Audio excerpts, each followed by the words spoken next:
All right, so now we're live. So, what's up, everybody? Thanks for clicking this video. Thanks for tuning into my channel. 34 p.m. I didn't even plan on going live today, honestly, because what I'm doing now on my channel is I'm just going to pace myself because I've noticed that my subscriber count went down a lot during November, right? And I think the lives maybe mess up the algorithm or something like that. So what I'm going to do now is every time I get 10 new subscribers, I'm going to go live. So that's the way that I think I want to grow this channel. The income has increased a little bit. I had my biggest month. I got my paycheck yesterday from YouTube, which was my biggest paycheck so far since being on this platform. So that's a good thing. But I also want the subscriber count to grow. So right now, I think I forgot exactly where I'm at. What number am I at? My subscriber count right now is 2,252. So the next time you'll see me on a live stream is if we're at 62, 2,262. And that's the way we're going to do it. We're going to pace ourselves like that. So we're going to let the algorithm do its thing. I understand YouTube is a slow grind, especially when you're doing it the way I'm doing it. You get what I'm saying? I don't you know, clickbait. I don't do gossip. I don't do crazy stuff like that. I just bring y'all information, read it, give my take, chat with y'all. And speaking of chat, we got the live chat open right here on the phone. So if there's anything you want to say to me, I'm replying to all comments, all questions. Anything that comes into the chat will be read and will be said out loud. I want to do another call-in show, but I got to get better internet before I set up the Zoom and have everything on the screen looking crisp for y'all. So hopefully we can do more call-in shows. I'm going to try to do some Twitter spaces and stuff like that. I've been procrastinating on that, but we're going to jump on that too. And I just want to say thank you to everybody who's been supporting your boy, leaving comments, sending likes, sharing the content, all that good stuff. I want to say thank you to everybody who's been supporting me on this YouTube journey. Sincerely, thank you, because it's not easy what I do. I make it look easy because I'm fly, fresh, and sexy. You get me? But no, it's hard doing this. But I really love reading stuff. I really love reading the content and chopping it up with y'all. But anyway, enough of the monologue, soliloquy. Let's get into the story for today. So the person that we have on the screen here is Floyd Money Mayweather, the greatest, one of the greatest boxers that ever lived, definitely the best in his weight class. I think he's a middleweight, lightweight champion, multi-time champion, never been defeated, never been KO'd. Some people say he's got some controversial wins. Some people say he's a ducker. Some people say he's a, boring boxer because he's very defensive and methodical with how he lays his punches and does his thing. But, we love Money Mayweather here on this channel. We love him without a doubt. He's one of our greatest champions. He made himself a villain in the public eye, but that's just how he sold tickets, and that's how he made himself get so rich. So we love Floyd Mayweather on this side. Always, we're gonna rock with him. I think when I was in Miami, we used to see the money team, sprinter vans and buses come down. I think I saw Floyd Mayweather while I was living in Miami, but I don't really remember. But I definitely saw big bodyguards walking next to a, blacked out Escalade, and probably he was inside and stuff like that. And I remember the time I went to go see the movie Get Out in Miami. The money team was there as well, but I think they went to go see a different movie. I'm not sure. But anyway, so we love Floyd Mayweather, great boxer, and he's continuing to do his thing. He's got millions on top of millions, and he hasn't squandered it. His life hasn't been full of scandal. We cherish him. We actually cherish him. Floyd Mayweather is actually a good role model, in my opinion. I don't know about all of his comments. I don't know about all of his competitions. I'm not into boxing like that. I'm not into sports, like any sort of sport like that. But I do admire black men who do achieve great things in modern American capitalism. So y'all saw the thumbnail. The thumbnail might be a bit provocative. I did laugh a little and chuckle a little when I was editing it and creating the thumbnail. And hopefully it's not offensive. So I hope Floyd doesn't see this and get offended. I hope nobody, who rocks with Floyd heavy gets offended when they see the thumbnail. It's just meant to highlight a certain part of this story. But the story is actually much deeper and much more intricate as we'll get into it. But before I get into that, let's talk about the thumbnail. So it says, chicken and watermelon, right? Two types of food that are stereotypically associated with Black Americans. There's a great YouTube channel called One Mic History. and One Mic History does very dope videos, breaking down like why certain stereotypes exist, why black people like this or do this stuff like that. And one of the videos he made was about fried chicken. I didn't watch it before class, but fried chicken was a basically a recipe that black people cherish because of the situations that we went through in slavery and in Jim Crow and all the times that we were oppressed and stuff like that. So it's crazy because fried chicken is such like a contentious stereotype, because on one hand, who doesn't love fried chicken if you're not a vegan, if you're not a vegetarian? It's delicious, it's delicious food. But as a black person, you're going to be offended if somebody comes and gives it to you on a plate. Let's just get this out of the way. These stereotypes about black people loving watermelon, black people loving chicken, black people liking certain types of foods, it's very offensive because number one, you don't know who likes who. For example, if somebody came up to me with watermelon, I would be number one offended if they're white or non-black doing that, and secondly, they're giving me something that I don't like, because I don't even like watermelon. I've never liked watermelon ever in my life. You might see me eating it, but it's like begrudgingly. I don't like the texture. I don't like eating foods with seeds in them. I'm bougie. I'm a bougie American. I like my oranges without seeds, apples without seeds, grapes without seeds, and I have yet to find a watermelon without seeds. Even if they do exist, I wouldn't like it because I don't enjoy watermelon. You get what I'm saying? Always in my life. But yeah, these caricatures and these stereotypes about black people loving fried chicken and watermelon, it's offensive. It's offensive.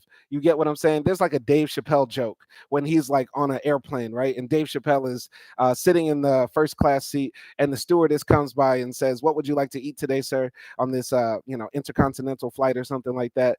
And he says, "Well, what do you have?" And he says, well, the stewardess says, "I have fried chicken, we have fish, and we have roast beef," or something like that. And Dave really wants the fried chicken, but the stewardess is white, and she's looking at him, and he's looking back at her, and he says, "I'll take the fish, bitch," or something like that. You get what I'm saying? So yeah, like it's just. I don't know how to really express it, but I'll try my best to express it. I'll try my best to express it. Breast. See, here I am thinking about chicken. Here I am over here thinking about chicken.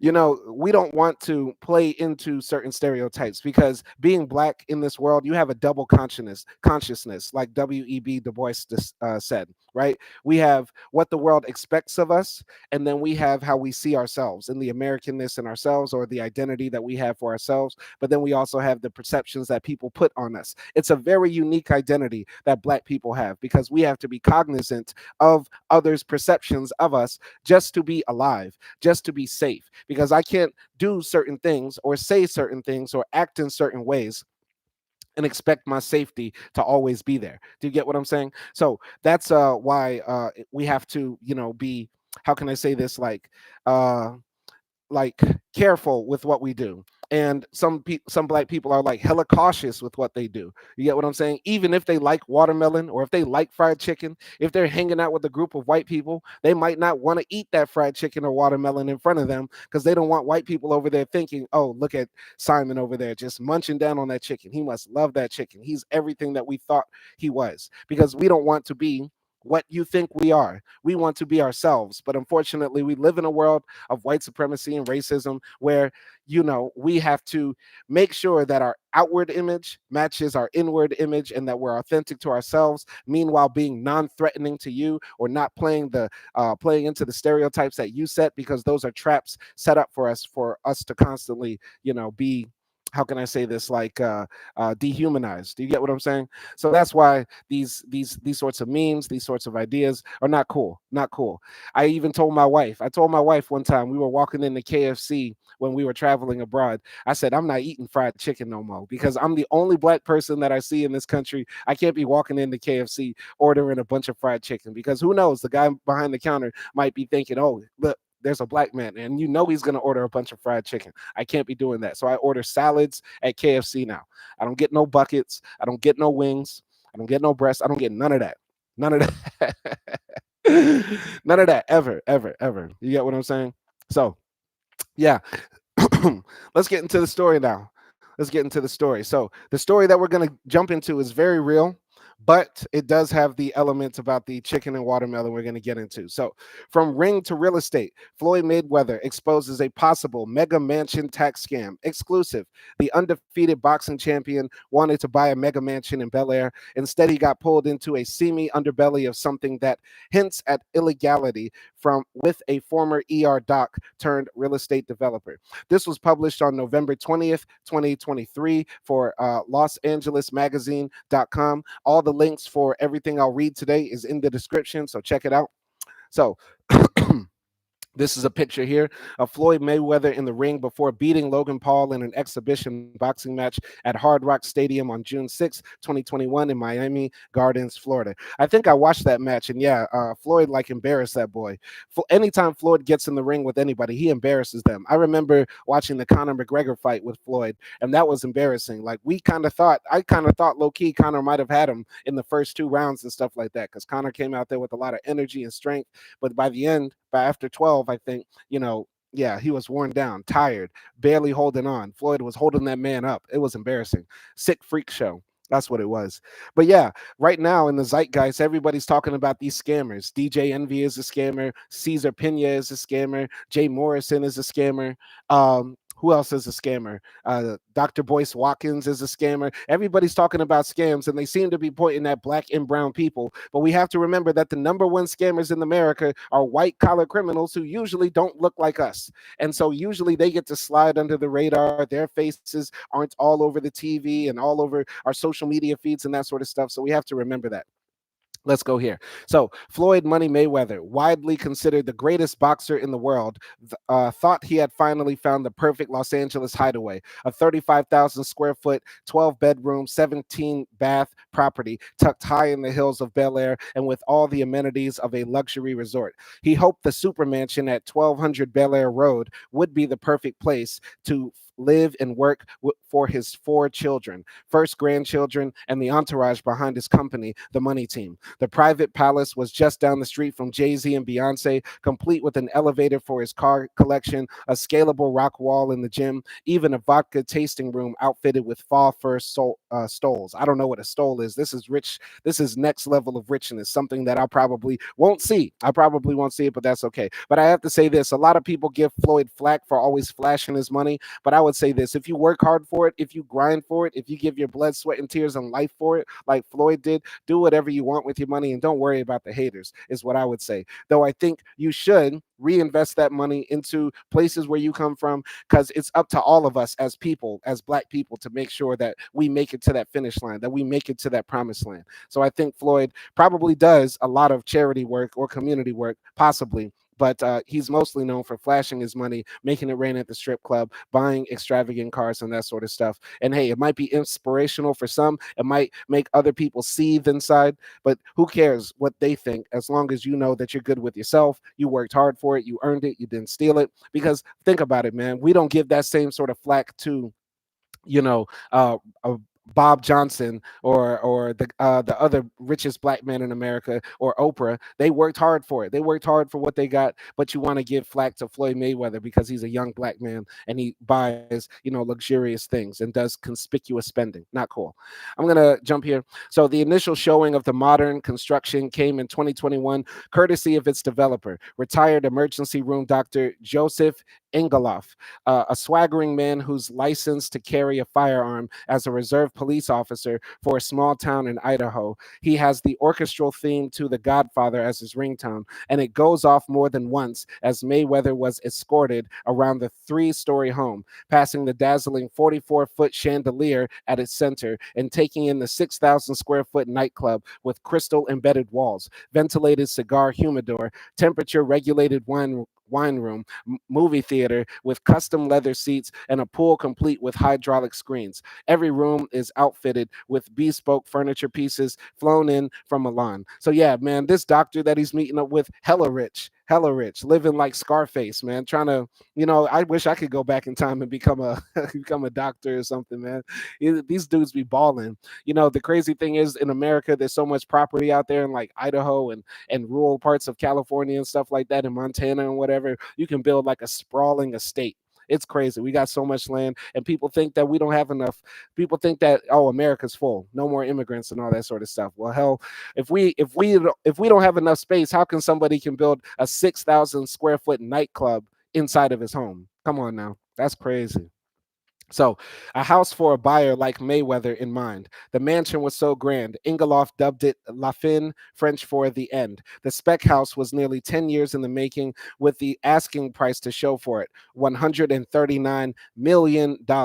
Sold, Mayweather remembered saying after touring the property. Yeah, and that's easy for Mayweather to do, man. He could just walk into a $130 million house and say, I want it. And that's it. He ain't even got to, check his bank account, refresh his Chase bank account browser. He ain't got to do none of that. That's crazy. Look at this house. That's crazy. An aerial view of 1200 Bel-Air Road in Los Angeles, California. Beautiful house, but still, this sort of level of spending, a little bit, it makes me sick. Not as a hater, but just the fact that so much wealth can be accumulated by so few people. But I think it's cool for Mayweather to have it because he earned it, though. But yeah, these other people, man. I mean, a doctor is worthy of earning a lot of money. It'd it's not like he's a streamer or something like that. Anyway, let's continue here. A handshake followed, and the house was on its way to becoming the latest prize in 2 decades of purses for the boxer. Little did he know that Ingeloff was possibly using him as a patsy in what appears to be a complicated tax evasion setup. This magazine, Mayweather shares a shady real estate tale for the ages, involving a holding company in Nevada, an almost obvious attempt to circumvent LA's property taxes and California state income tax. Initially, Mayweather saw the handshake as the start of a friendship between him and the former UCLA doctor. They shared dinners and drinks as they pushed forward with the deal. But when the contract for the sale was sent to Mayweather's lawyers, things took an unexpected turn. Mayweather, it turns out, was not buying his dream house, but rather purchasing shares in Ashley Ridge Land LP, a Nevada based company whose holdings, including the mega mansion, along with the scrubby plot of land near Las Vegas. Yeah, the crazy thing about America is, man, there's so many places like this, but I'd be thinking to myself, how do they pay the property taxes? Because even if you own a house outright, your property taxes in America could be thousands of dollars a year and stuff like that. So, yeah, just the property taxes, just the maintenance of the house. You get what I'm saying? I'm wondering how these rich people plan on using these things. I imagine they plan on using them, as income drivers themselves. So they'll Airbnb the house out, rent it out, lease it out, I don't know, stuff like that. So yeah, I think maybe there's profit motives, and of course, but yeah, it's not surprising to hear that this doctor was also using this as a scam. You get what I'm saying? So Ozzy jumped into the chat. He said, salute to you. We're talking about Floyd Mayweather, a great boxer, chicken and watermelon, racist stereotypes, scams in California, Ozzy, and we're also talking about Floyd Mayweather's experience with this man who tried to scam him and be racist. You get what I'm saying? How are you going to be racist to somebody that you need to complete your scam? It don't make no sense. So let's jump here. So the more Mayweather's legal team looked into Ingeloff, the more they became convinced their client could become an unwitting participant in a possible tax scheme if he went through with the sale. Indeed, high-profile tax attorney Stephen Chung tells Los Angeles that the way Ingeloff set up the deal, the process strongly hints at illegality. Yeah, that doesn't make sense. Oh, I want to buy the house, but you got to buy shares in my company too? That just sounds real shady. So Mayweather's own lawyer, Rocky Delgadillo. I can't pronounce nothing today. I can't pronounce nothing. I didn't plan on going live today. I'm not tipsy. I'm not lit or nothing like that. I didn't plan on going live, so I didn't warm up my tongue. You get what I'm saying? Pause. So Delgadillo, a former city attorney for the city of Los Angeles, recognized those same red flags in the contract Ingeloff sent over. Not only was Mayweather being asked to invest in a company outside of California to buy a house in Los Angeles, Ingeloff wanted to be contracted as a paid consultant. Delgadillo knows his way around a shady deal, and while in City Hall, he saw more than a few LA politicians dragged off in handcuffs after becoming corrupted by real estate developers. Now a civil litigator at an international law firm, he recommended that Mayweather discontinue the sale. All right, as he should. Looks like Mayweather has people holding him down. So, after careful consideration of various aspects of this transaction, including due diligence, we advised our client not to proceed with this seller. Delgadillo tells Los Angeles. declining to elaborate on specific discovery. So this is Dr. Joe Engeloff being sworn in back in 2020 as the Pocatello Police Department's first reserve team officer.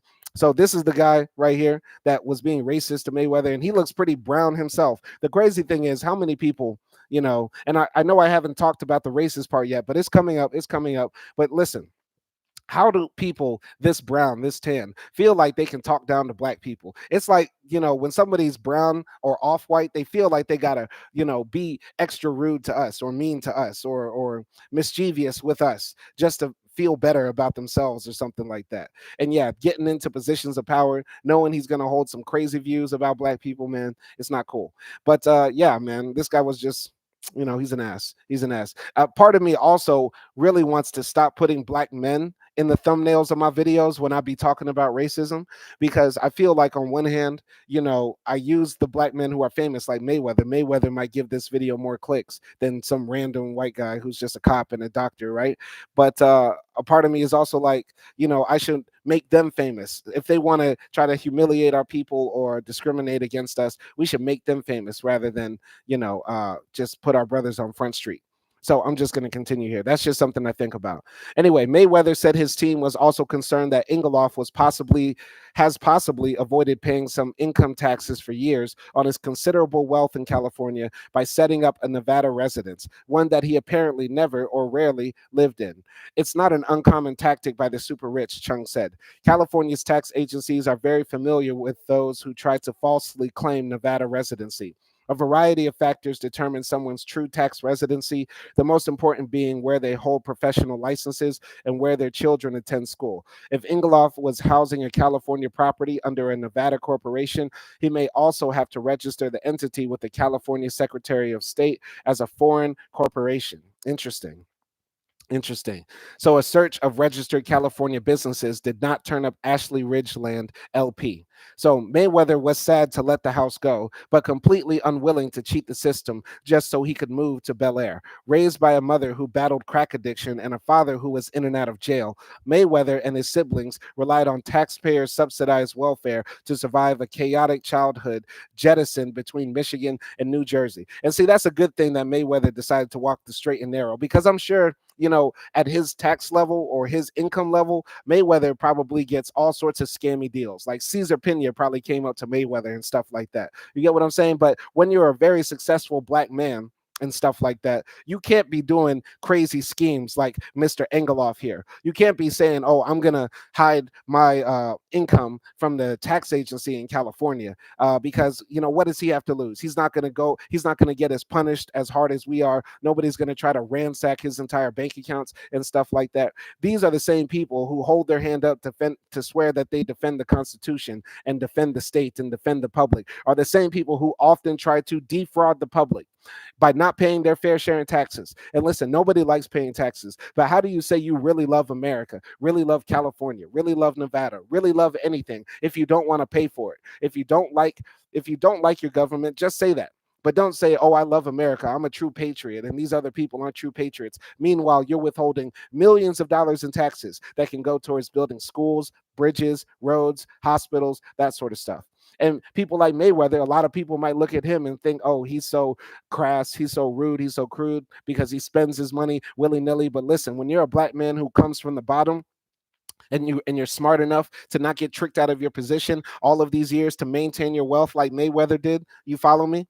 You're not just going to fall for stupid stuff like getting pulled into scams and stuff like that, because we know, like Mayweather knows, the penalty will be much harder for him. The white supremacists would be out of their minds happy if Mayweather lost everything. Lost everything. That's what they want to see. They want to see a black man go and squander his wealth away, and then they're going to say, "Oh, he wasted it on cars. He was stupid enough to get caught up in scams," all that sort of stuff.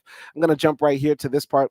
"I didn't want to be part of cheating people," says Mayweather. "I have a home here. I do business here. What he's doing is just not right. Taking from poor people. He's greedy and sneaky, and that's not cool. In order to legally claim residence in a state other than California, someone must prove they spent 6 months and a day living at that address. The Engeloff's 4 children attended private schools in LA, and both he and his wife are licensed doctors in the state of California, which would make living in 2 states for the required time difficult, to say the least."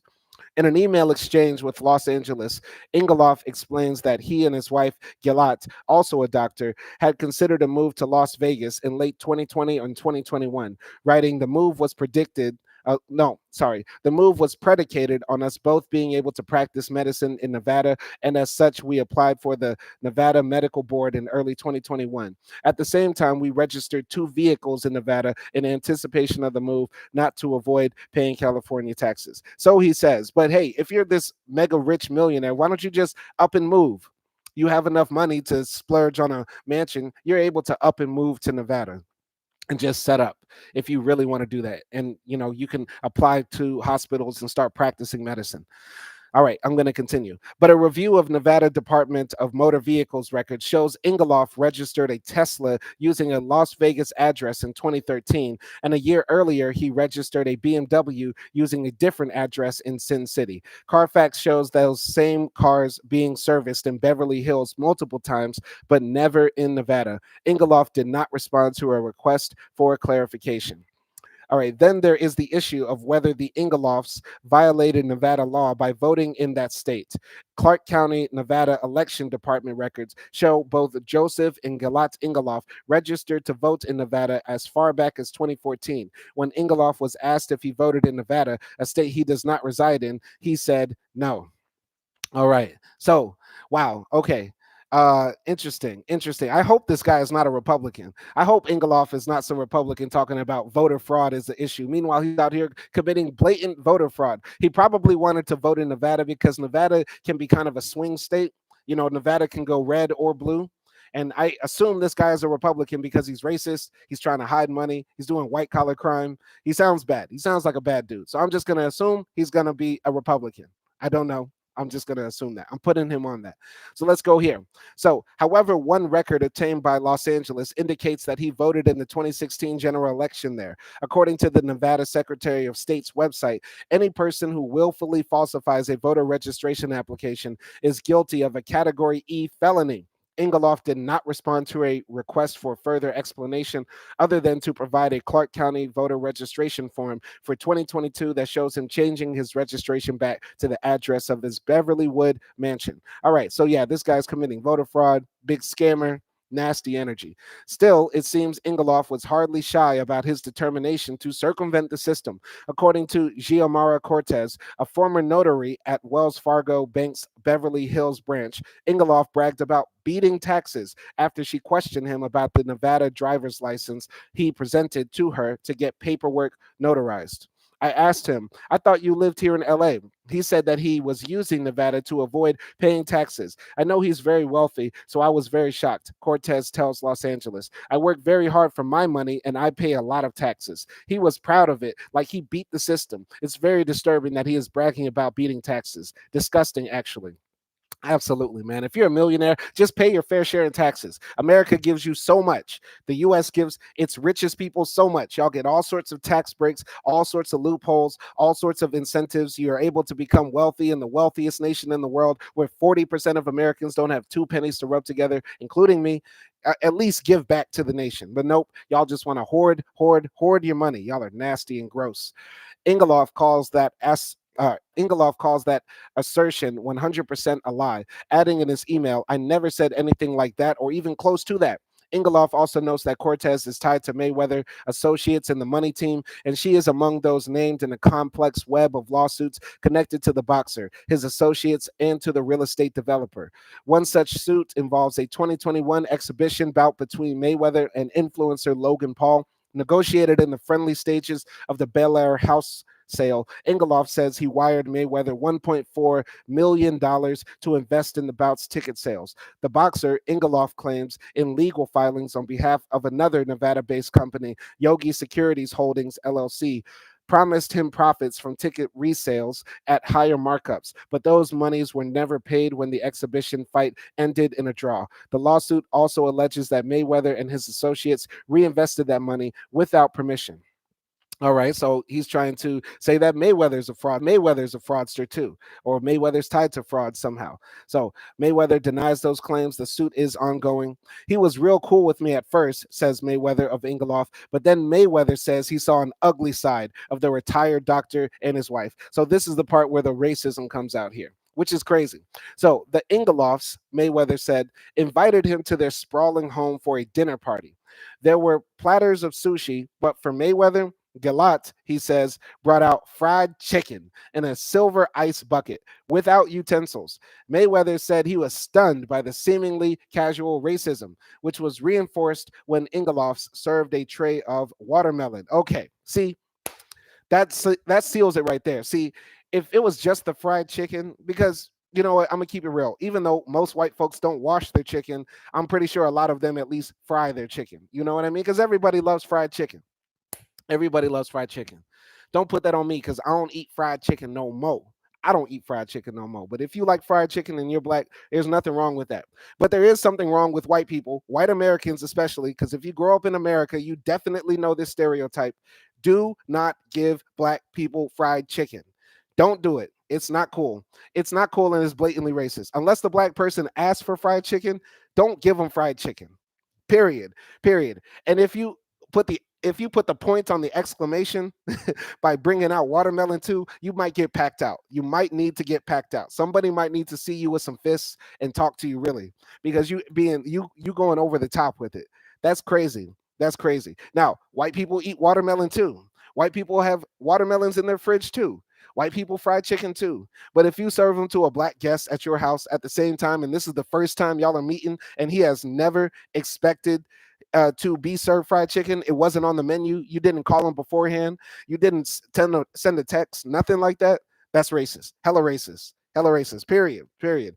We already know what the Ingolofs are gonna say. We already know all the stereotypes, all the tropes that the Ingolofs are gonna say. Oh, we were already eating fried chicken, or I don't see any problem with it, or I don't have a racist bone in my body. I eat fried chicken and watermelon every day. The difference is of the perception. The perception is different. White folks can eat fried chicken and watermelon all day and nobody will bat an eye. Meanwhile, we eat that, y'all look at us like we're savages, like we're crazy, and y'all start thinking of this. All the images that secretly your grandma taught you about, America has taught you about over time, etc. That pops in your mind, and we don't want to be seen like Sambo. You get me? Anyway, I'm going to continue here. So, when asked about the incident, Ingoloff claims Mayweather invited himself to his family's Beverlywood home one night and asked if they had anything to eat. As Ingoloff recounts, it was very late. He asked if we had anything to eat. My wife was cooking chicken drumlets to be served for dinner the next day. Who calls it chicken drumlets? Who says that? Who says that? I've never heard somebody say, I'm cooking chicken drumlets, whatever, to be served for dinner the next day. She graciously brought out a plate to snack on as he and I were sitting around the fire pit talking. Okay, so he's saying that Mayweather just popped up at his house and he didn't even know that he was going to be there. But yeah, his wife came out with chicken. He left out the watermelon part. There's nothing about the watermelon part. Maybe that's in the next paragraph where he explains himself. But still, doesn't even make sense. It's not cool. It's not cool. White folks, y'all got to stop doing that. Floyd adamantly denies Ingoloff's version. A member of Mayweather's security staff who was in attendance that night put it this way: those people were straight up racist, says the bodyguard. Fried chicken and watermelon? Yeah, that's not cool. Not cool. Don't bring fried chicken and watermelon. It's not even a good thing to feed an athlete. If you know Floyd Mayweather is coming, you know he's probably very careful about what he puts in his body. I doubt Floyd Mayweather has eaten fried chicken in the last 20 years. If you have an athlete coming to your house, you're going to probably try to bring out all the fruits, all the vegetables, make them a salad or something. I don't know. You don't want to feed them fried chicken at your house. That don't make no sense. That don't make no sense. And plus, if it's at this white person's house, let's keep it real. That chicken is probably not even crunchy. It's probably real flaky. The skin be falling off, real greasy. Yeah, it's probably not good. It's probably not good fried chicken. Let's keep it real. We're keeping it absolutely real. They didn't wash it too, so it's not sanitary. It's not good fried chicken. And don't bring out fried chicken to black people. You get what I'm saying?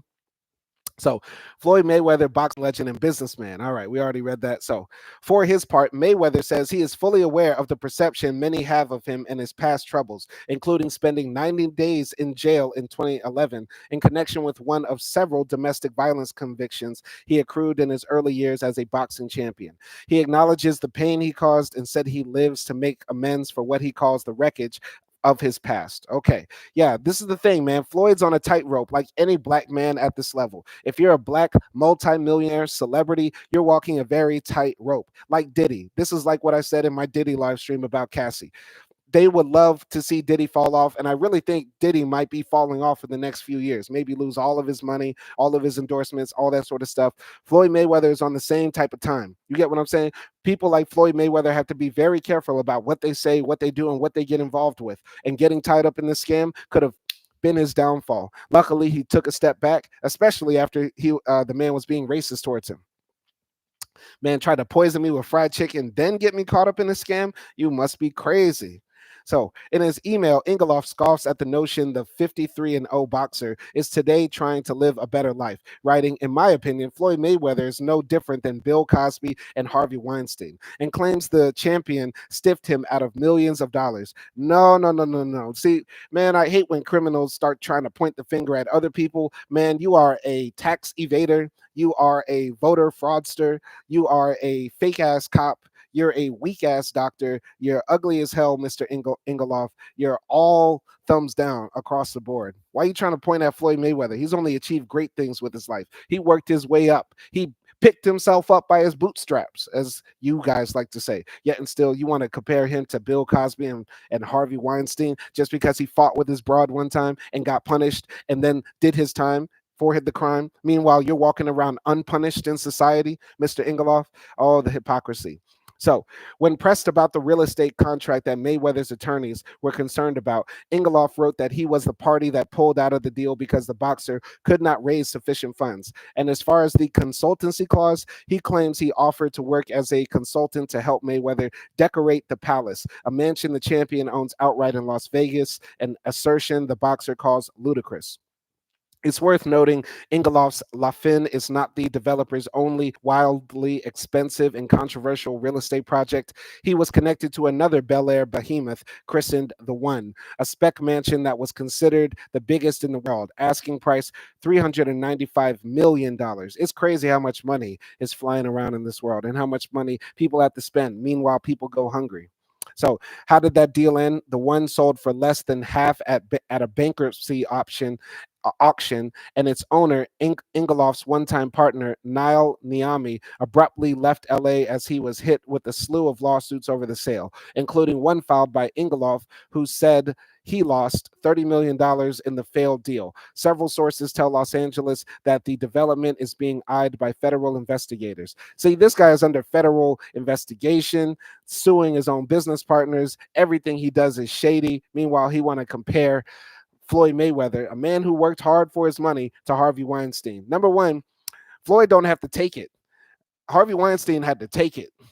Floyd don't got to take it. They probably give it up to him. You feel me? Floyd done seen more soft legs than panties at Victoria's Secret, man. Floyd gets busy. Floyd ain't got to take it. Floyd don't have to, become some scammer guy like you, Ingeloff, to make his life good. You feel me? You're just a loser, man. Trying to talk down on a black man who worked hard. What a hater. What a hater. You go eat that nasty fried chicken your wife made, Ingeloff, and stay off of this page. Don't ever come around here. Why am I talking to him like he's talking to me? I wish I could roast some white supremacists, man. That's really why I want to do that call-in show. I want to light somebody's ass up. Anyway, Mayweather has publicly tried to make positive strides to better the world, like lending his Air Mayweather private jet to carry 5,000 pounds of supplies to Israel in the aftermath of October 7th, when Hamas terrorists took the lives of more than 1,200 and abducted some 240 civilians. I've been through a lot, says Mayweather. I want to live by the book and keep my distance from this guy. Okay, so yeah, this may be one problem I have with Mayweather. He's hella supportive of Israel, and I'm not against him because he's supporting Israel. It's because he's a black man supporting Israel. No black person should have any opinion whatsoever about this. You get what I'm saying? We shouldn't be taking sides, sending support to Israel or support to Palestine. Let them folks fight it out. Let them fight it out. And yeah, the crazy thing is the number of people who've been abducted by Hamas, supposedly, it always keeps changing. At least from my opinion, from what I've seen, I hear reports that like 1,000 people were taken kidnapped, then like 240. I really don't know. I haven't been keeping up with it. I only 40. I really don't know. I haven't been keeping up with it. I only casually watch the news about what's happening in Israel and Palestine, whatever. But I feel like the numbers of the abducted always keep changing. Either way, I'm going to continue here. So the house that Mayweather had to let go at 1200 Bel-Air Road is still for sale as what Zillow calls a testament to luxury living. All right, and that's the end of the article. So once again, shout out to Floyd Mayweather, great brother, did amazing things with his life and is still maintaining his money and not getting caught up in stupid scams from stupid crooked ass cops and tax evaders and stuff like that. But yeah, man, once again, white folks, here's a lesson for all of y'all. Y'all want to have black friends? Y'all want to be cool with black folks? That's a good thing. Anytime you have black people in your life goes up. Your life goes up. We always make everything fly, fresh, cool, sexy, whatever we're around. But the number one thing you don't do, if you have a black friend, don't come up to them talking about, hey, you want to go to Popeyes? You want to go to KFC? I got some watermelon in my fridge for you. Don't do none of that. This is a lesson for white folks. You get what I'm saying? And for black folks out there, here's my opinion. Here's my opinion. Here's my opinion. If you like fried chicken, cool. If you like watermelon, cool. Get into that. Eat it up. Eat it up. Eat it up. But when them folks around, let's just be mindful. Let's just be mindful. We don't want to play into their stereotypes. We don't want to give negative images of ourselves to others. You get what I'm saying? Because it reflects on all of us. Some people might be saying I'm talking about respectability politics or that stuff that they did back in like the 1970s or 60s. You feel me? About, oh, don't be acting like this or talking like this in front of the white man. But I'm just saying we're still living under the system of white supremacy, and we gotta have, we gotta be on code. We gotta be on code. So if you really want that Popeye sandwich, just I would say, don't be eating in front of Jake, Stacy, and Ben. You feel me? Yeah, let's just go around the back, eat our Popeyes, and then we're cool. You feel me? All right. So that's all I gotta say. That's all I gotta say on this live stream. I didn't plan on going live. Shout out to Ozzy for coming into the chat. Shout out to anybody who's watching this. I'm gonna wrap this up now. Once again, we're only doing live streams every time we get 10 new subscribers because yeah, I just don't want to mess up the algorithm. So right now I'm at 2,252, 2,251. It went down during the live stream. So that's why I don't want to do these too often. I don't want to mess up the algorithm. The subscribers are going up, views going up, numbers going up. Shout out to everybody who's been rocking with me and supporting, but I still want to see this channel grow in subscriber count. You feel me? So I'm going to slow down on the live streams and do these every 10 subscribers. So if you have any comments or any suggestions on the next live stream topic, let me know. I thought this was interesting. Let me know what you think about this.